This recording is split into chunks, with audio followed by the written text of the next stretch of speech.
Ok, pessoal, reagindo então à entrevista que o Fernando Sabino deu em 1976, que foi divulgada aí recentemente pelo canal Memória Audiovisual Brasileira. Vamos lá, começando.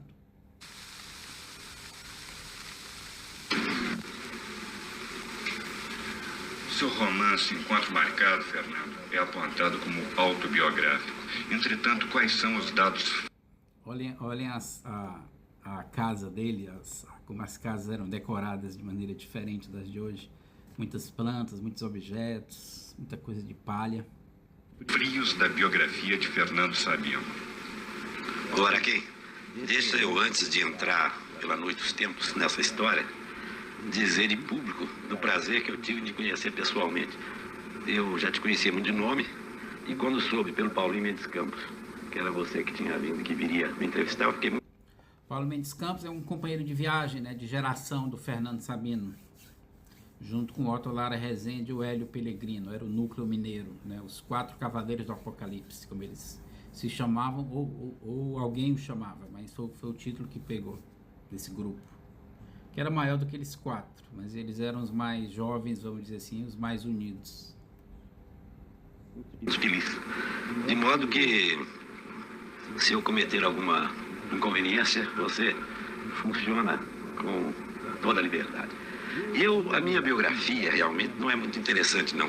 Eu então resolvi um dia compor uma biografia ideal, sabe? Aquilo que eu gostaria de ter sido e que eu não fui.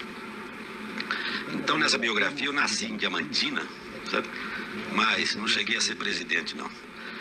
Começou aí o Fernando Sabino, contador de causos, né? O bom mineiro, contador de causos, né?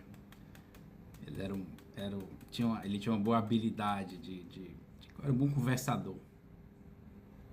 Aos 20 anos, eu fui para Belo Horizonte, conheci uma moça. Na véspera do casamento, eu fugi para o Rio de Janeiro, onde no Botequim fiquei conhecendo um pianista chamado Chameque, que tocava na orquestra Coleman, no Copacabana Palace. Você não repara não, mas eu ando rouco de tanto fumar, de vez em quando tem que chupar uma pastilhazinha. Acho que não atrapalha não, né? Vai em frente. Tá bom. Esse pianista me convidou para fazer uma turnê pela Europa porque eu tocava bateria. Na minha biografia real eu tocava, mas na minha biografia ideal eu tocava muito melhor, compreende? Eu fui com ele para a Europa, passei 3 anos por lá, depois acabei nos Estados Unidos e com 27 anos eu tocava com Fetzuola e Duke Ellington e outros grandes músicos de jazz na época, e aos 30 anos morri de tanto fumar, pobre e muito feliz. Na realidade, feliz e pobre eu sou. Agora, não... O Fernando Sabino, ele tá sendo um pouco humilde aí, embora ele não tenha ficado rico como escritor. Quando ele morreu, salvo engano, né, porque ele pode ter se desfeito do patrimônio em algum momento, mas quando ele morreu, ele tinha um apartamento em Ipanema e uma casa de praia em Saquarema, né? Nos anos 90 ele morreu na primeira metade do 2000. Então, se ele não se desfez de patrimônio, ele tinha no mínimo isso, né? O que para o escritor brasileiro me parece que é, se você levar em conta o preço dos imóveis no Rio. Agora, esse apartamento em Ipanema, salvo engano, ele comprou ali pelos anos 50, 60, antes da valorização desenfreada, né? Então, na verdade, ele deve ter comprado barato e se valorizou com o tempo. Esse apartamento, inclusive, hoje ele tá para alugar lá no Rio de Janeiro. Às vezes você vê nos anúncios de aluguel. Apartamento na Rua Kenny. Ele, inclusive, divulgava o número. Salvo engano, era Rua Kenny 222. Tão pobre nem tão feliz. Mas não nasci em Diamantina. Nasci em Belo Horizonte, numa família de 6 irmãos, com um pequeno burguesa, com um pai de quem eu guardo as mais extraordinárias recordações, pela sua capacidade de me deixar em paz na educação que me deu. Vim para o Rio aos 20 anos, não para tocar bateria, mas para assumir um cartório como presente de núpcias no meu casamento. Cartório este de que O Fernando Sabino, com 20 anos, se casou com a filha do então governador de Minas Gerais, Benedito Valadares. Ele se casou com Helena Valadares, que é viva ainda hoje, salvo engano. Mas que quando é procurada por biógrafos, não gosta de falar sobre o casamento com o Fernando Sabino, porque diz que isso aconteceu há muito tempo. E aparentemente ela não é nostálgica, né? Vamos dizer assim. Mas é curioso, esse casamento tem uma importância muito grande na carreira do Fernando Sabino, porque ele se divorciou em 1954 e foi depois desse divórcio que ele escreveu o romance dele mais famoso, que é O Encontro Marcado. Então, esse casamento teve uma importância muito, tanto o casamento quanto o fracasso do casamento tiveram uma importância muito grande na vida e na obra do Fernando Sabino. Eu renunciei quando me separei.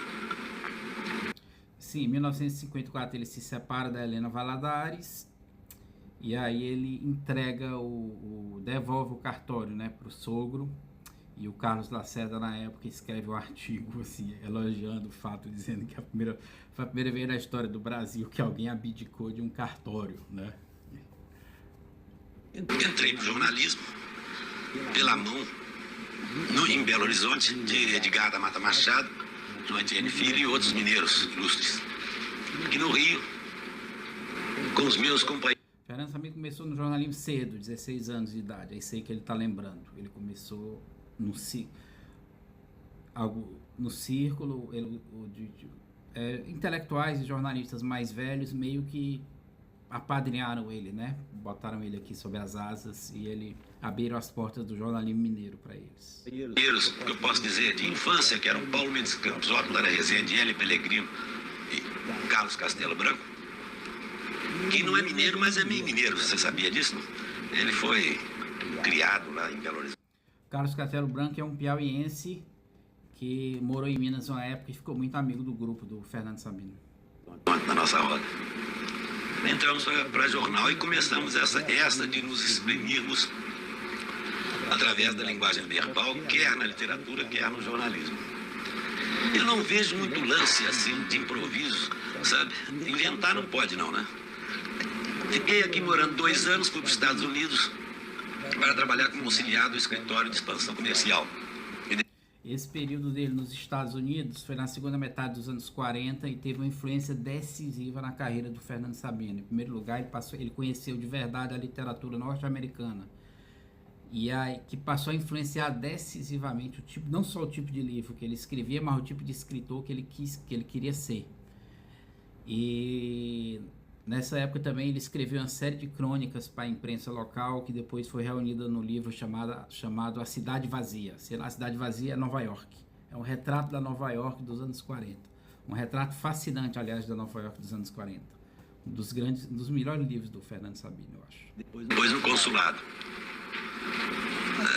Viagem essa que me foi muito importante, porque não só me familiarizou com a literatura inglesa, eu sou muito ruim de língua, sabe? Tenho um queixo duro para falar língua estrangeira, mas consegui pelo menos aprender um inglês, mal e porcamente, que deu para que eu lesse muito. Além disso, eu convivi com 2 ou 3 figuras absolutamente extraordinárias na minha vida, que foi Jaime Ovalle, de quem você já deve ter ouvido falar, poeta e compositor. Jaime Ovalle era um poeta e compositor, mas um poeta e um compositor bissexto, produzia pouco. Mas ele teve um impacto maior na vida literária do que na literatura propriamente. Era uma espécie de figura meio mística até, em torno da qual se criaram muitas histórias, ninguém sabe exatamente quais são verdadeiras ou não. Na verdade, inclusive, o Jaime Ovalle, quem leu O Encontro Marcado, aquela figura meio mística que aparece no final, é inspirado no Jaime Ovalle. Por extraordinário, quase mitológica hoje, né? José Alto de Oliveira, outro poeta, esse bissexto. Não sei se você o conhece, grande jornalista que morava lá. O Fernando está considerando o José Aldo um bissexto, mas eu particularmente também considero o Jaime Ovalle um bissexto.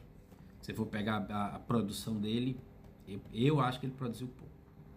A não ser que não esteja registrada a produção dele, né?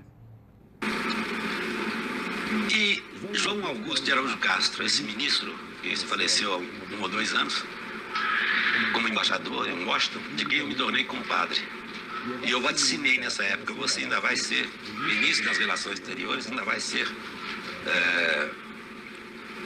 embaixador em Washington, e vai arranjar um emprego para mim.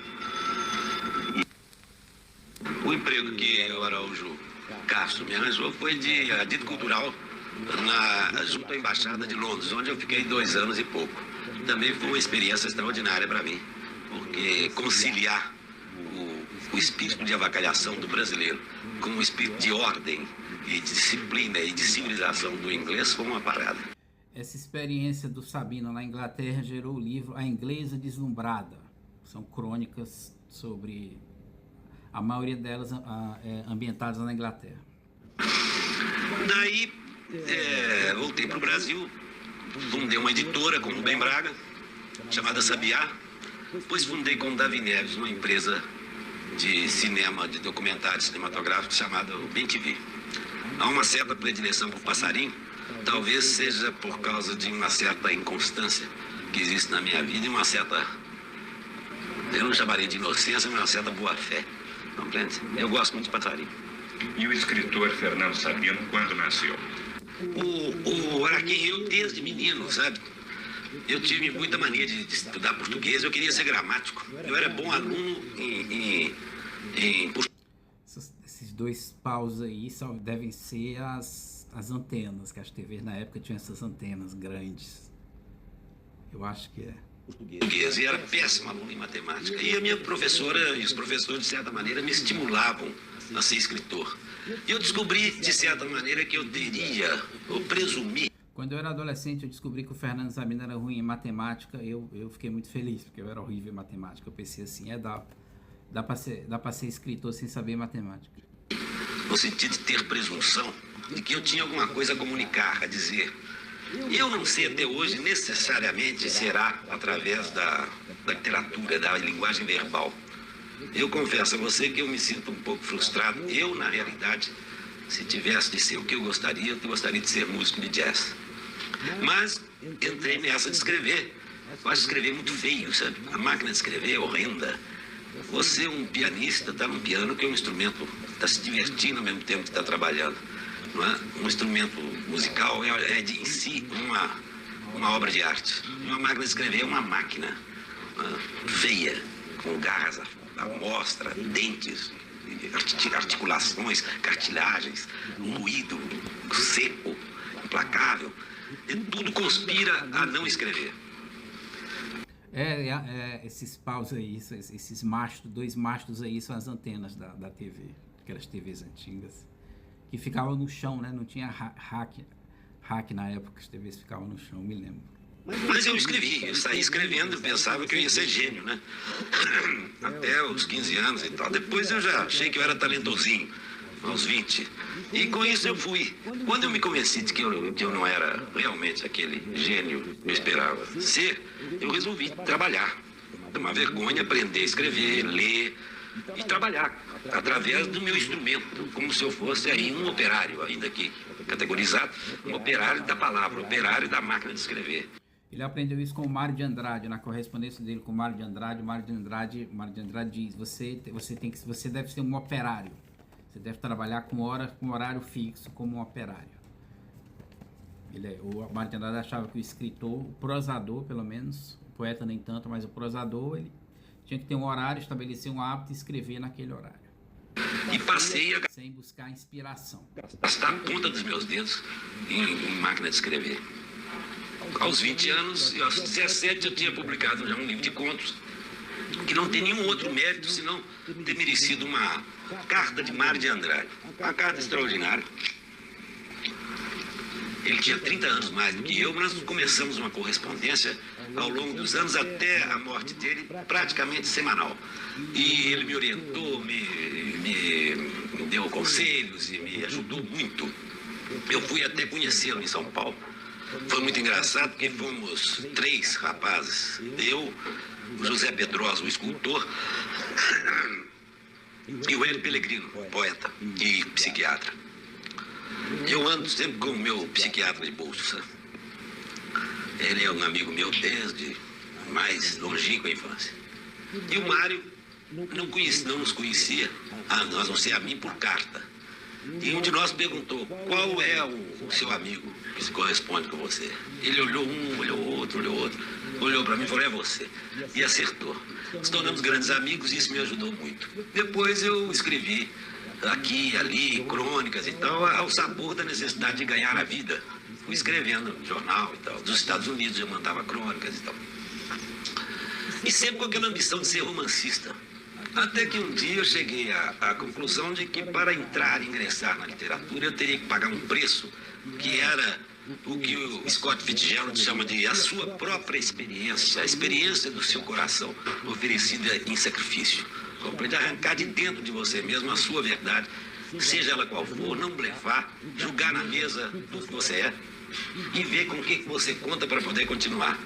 Daí ter escrito o Encontro Marcado, que inclusive ia se chamar Apuração de Haveres. Isso é influência do escrivão que eu já tinha sido, e que foi um livro que me surpreendeu muito o sucesso que ele fez, porque eu, de certa maneira, não escrevi senão para mim mesmo, certamente, sabe? E descobri que outros jovens tinham mais ou menos a mesma problemática existencial, para falar um termo bonito. Aquela mesma necessidade de afirmação, de descobrir seus próprios caminhos. É também uma vida literária não muito brilhante, mas que eu vou me aguentando.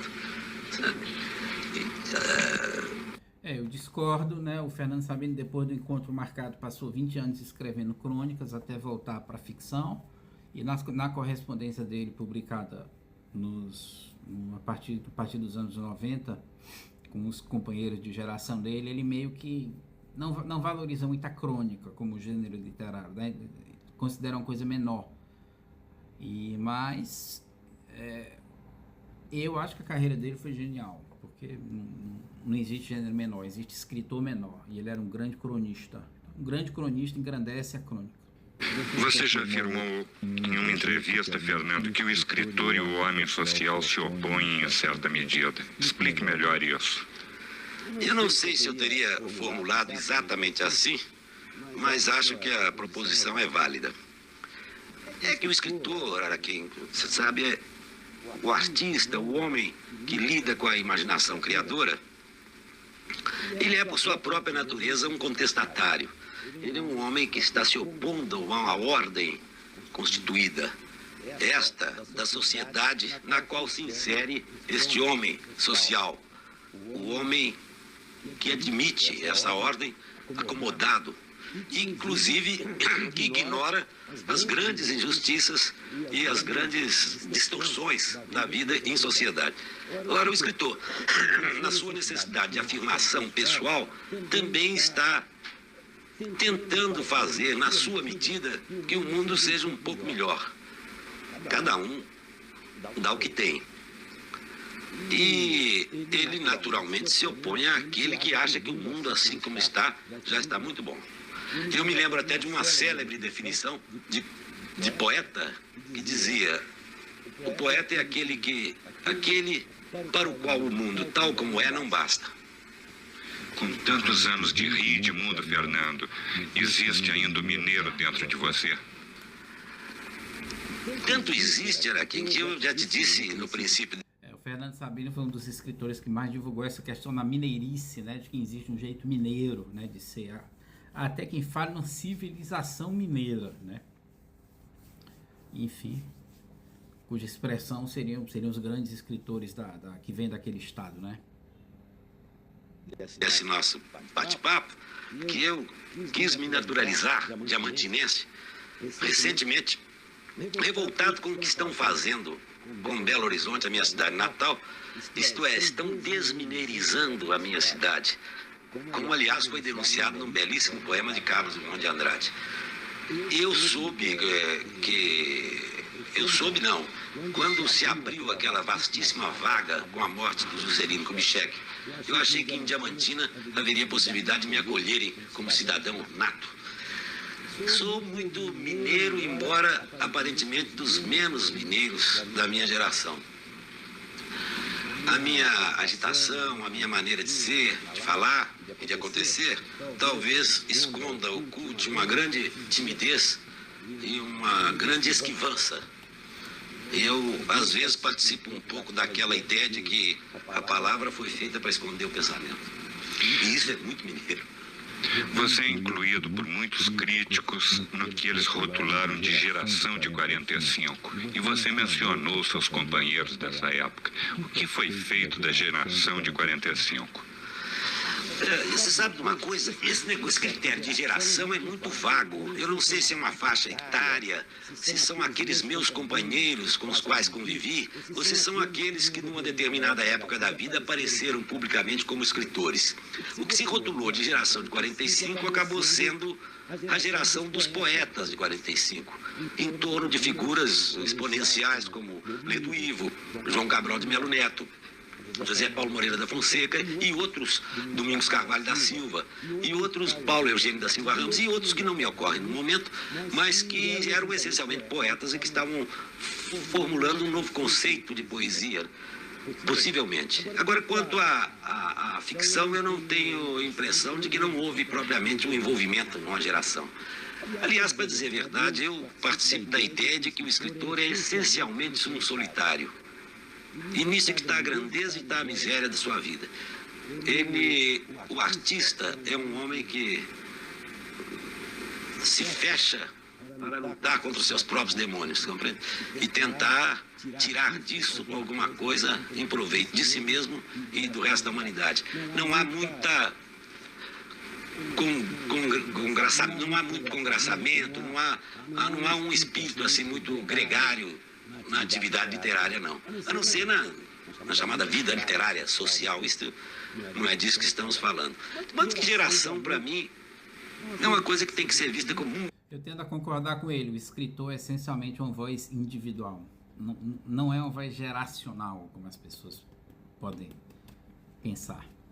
Embora ele possa expressar a geração dele, os valores da geração dele serão expressos por uma voz e uma visão e uma perspectiva individuais. Da perspectiva, sabe? Com aquela distância que só os anos trazem. E eu não creio que eu não sei, respondendo a sua pergunta objetivamente, o que aconteceu com a geração de 1945. Eu, se pertencia a elas, pertenço, sei o que aconteceu comigo. Eu estou aqui pronto a recomeçar a cada manhã. Eu acho que a literatura é um permanente aprendizado e cada vez mais difícil e cada vez é um recomeço, como se você estivesse nascendo.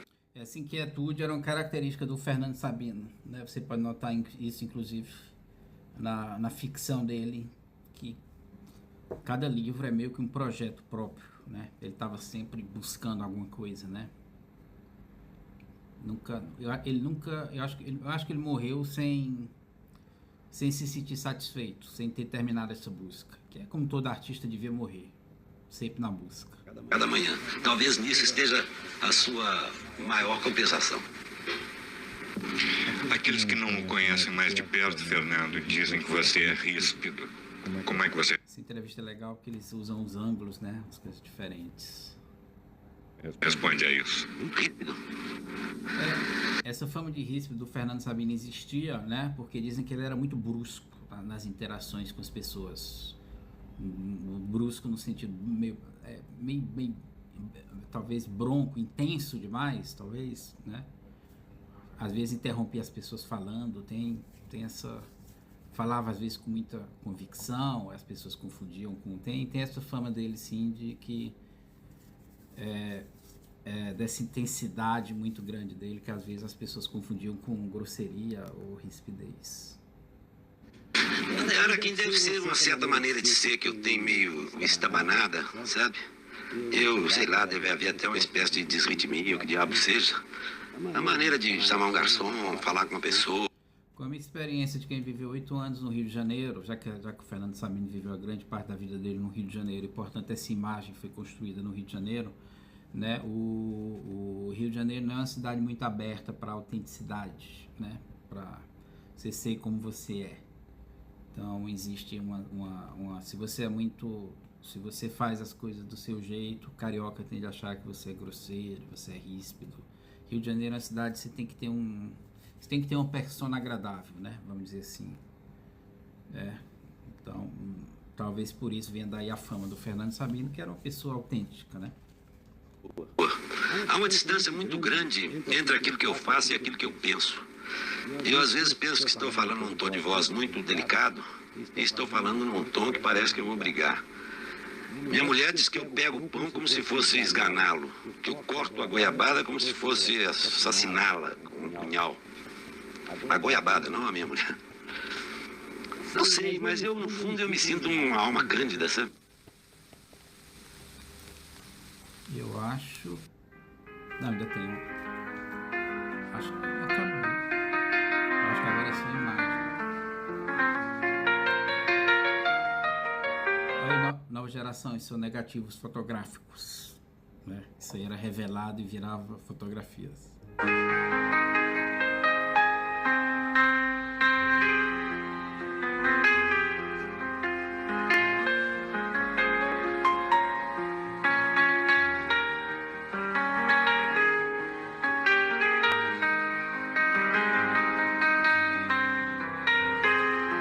Mas isso também pode ser película de filme. Fernando Sabino tinha uma produtora de cinema e ele fez alguns curtas-metragens sobre a vida de escritores famosos. Pode ter sido isso. Escritores brasileiros famosos. Isso aí podem ser negativos, né?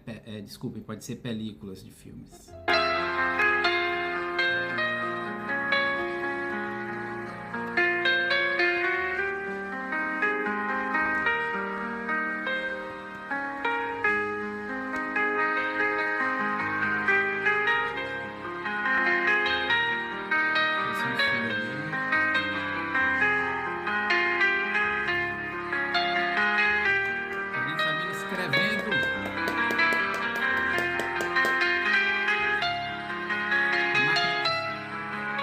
Máquina de escrever tinha um charme, pessoal, reconheçamos.